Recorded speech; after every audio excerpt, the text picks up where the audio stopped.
Hey, I've recorded a video 2 years ago explaining why I started adult gymnastics in the first place, and I recently found the footage. I never edited it, never used it for a single thing, and now today as I'm watching it, I'm rewatching it as 30-year-old Allison instead, seeing the perspectives that she had, and everything still holds true today.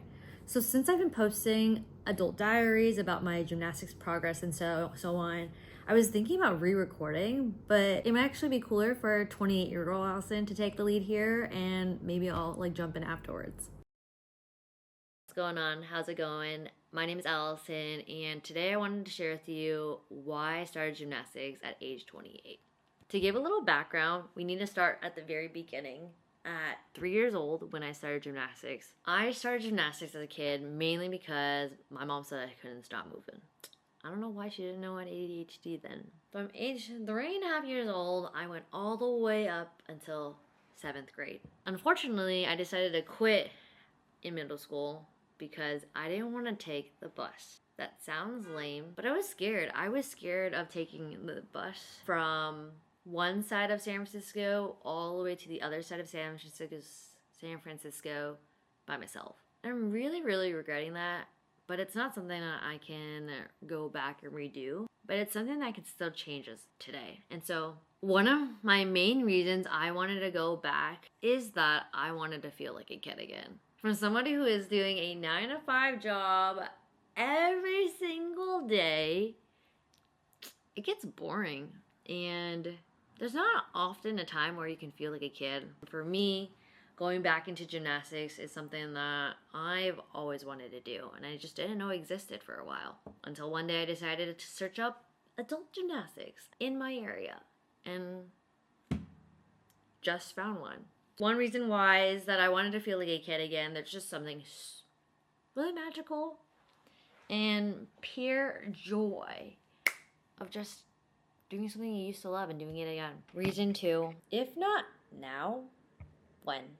When will you do it? Because there's so much about this idea of, I wish I could do this. I hope I could do it one day. Life is just too short to be just thinking about it and not doing it. So for me, I just embraced the unfamiliarity, awkwardness lived in that moment. I still remember the first day going into gymnastics last year as an adult and just feeling like out of place. Feeling like maybe I should turn back. Actually, I decided to book my first adult gymnastics class when Daniel, my partner, was out of town. I felt like, I might as well do something really interesting since he's not here. There was an 8 a.m. class, and I hate morning events. I can't even wake up for my 9 a.m. call at work, so 8 a.m. was kind of tough. But I realized that if this is something I wanted to do, if this is something I've been talking about for a while, I just need to add it to the calendar. I need to set up a bunch of different alarms to make this happen. Now, when I woke up and drove my butt to class, I was 30 minutes late. And at that point, I thought to myself, is this worth it? Try coming again next time. I know I drove all the way here, but I'm 30 minutes late. Is somebody gonna judge me? Is it gonna be okay if I'm 30 minutes late? Maybe I should just turn back. And so I got out of my car, kept thinking about all these thoughts, got into the place, looked around the gym, and saw that they were warming up still. Yet still at that moment, I felt out of place. I felt awkward. I felt like, wow, these people showed up on time, and I don't want to look like an idiot showing up 30 minutes later. I took a deep breath and said, you know what? No, I drove myself all the way here. Who cares if I'm 30 minutes late? Who cares? There's still 1 hour left of this class. I'm going to make it whatever I can in this next hour.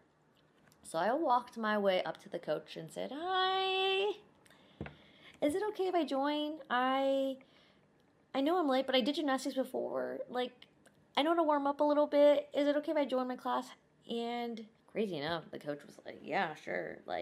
Can you warm up a little bit and then we can get going? And I was like, okay. And so I warmed up in the fitness way of weight training I knew possible.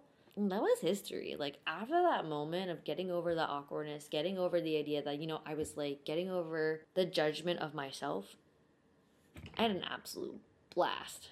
And the crazy thing is that I wouldn't have even known about that if I turned back, if I just drove home, if I let all the bad negative thoughts in my head get to me. So yeah, live in the moment. Just do it. And I know that might be tough sometimes, but out of a couple of times that you say no, one of them will say yes to you, and you just have to make it that moment. Lastly, step number 3, I think we have the power to define what's possible. And this is something that I started rethinking about and evaluating recently. But as a kid, for me, I thought that once I get to a certain age, whatever number it might be, 18, 25, 30, 35, 40, that once you got to that age, you could no longer do something. Fair to some people. But I think that's a limiting belief, because you can also do what you put your mind to. And the people in my gymnastics class are so much older than me. And let me just tell you about 3 different people that are in my class that I think are inspiring. And I'm not going to say names, but I'm just going to say a little bit about who they are and what they do. And I'm just incredibly impressed. 1, a school principal who did gymnastics in college. 2, a lady who was 4 months pregnant and started doing gymnastics about 1 or 2 years ago. And 3, a dad who is competing with his daughter to see who can get a back handspring first. And these are all people older than me. Some of them who just started not too long ago, and some of them who started previously before. And watching them be in the gym inspires me to keep going, inspires me to just try new things, get experience, and learn from them. Because if they're in the gym, I can be too.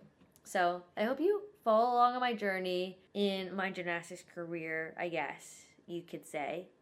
And let's inspire each other to pursue our passions. I hope that you think about this video and do something that you used to do as a kid and try it again as an adult. I would love to support you. All right, see ya. Bye. Wow. If I didn't have the awkward moment with my coach, I don't know if I'd be as close to him as I am today. I take one-on-one lessons right before work instead of a group training class now with my coach twice a week now. I'm doing so many things now that 28-year-old Allison wishes she could do. I'm doing a round off back handspring by myself, a round off back handspring by myself. We're working on a back tuck by myself. We're working on front handsprings, a front tuck. These are all things I wish I was able to do, even when I had originally quit when I was in 7th grade. And these are things that I wish I had done when I was 28 years old. I'm doing them now as 30. And I know I'm not done yet. There's so many things that I don't even know I can do. And I'm so excited to see what that looks like. Something that the video didn't mention, besides doing the things that you did as a kid, find things you wish you did as a kid that you didn't have the money for, the time for, or anyone to do it with. 2 weeks ago, I learned how to sew for the very first time. It's actually something that I thought it would be really cool to try out. And I found out I didn't like it as much, but I love doing it with friends. And I wouldn't have had that experience if I didn't think about things I wanted to do and write things out, because the experiences happen when you put a plan to something. Hope that changes a little bit part of your mental idea of what you can and can't do, and show up in this world and be the best version of yourself, and yada yada yada. Okay, bye.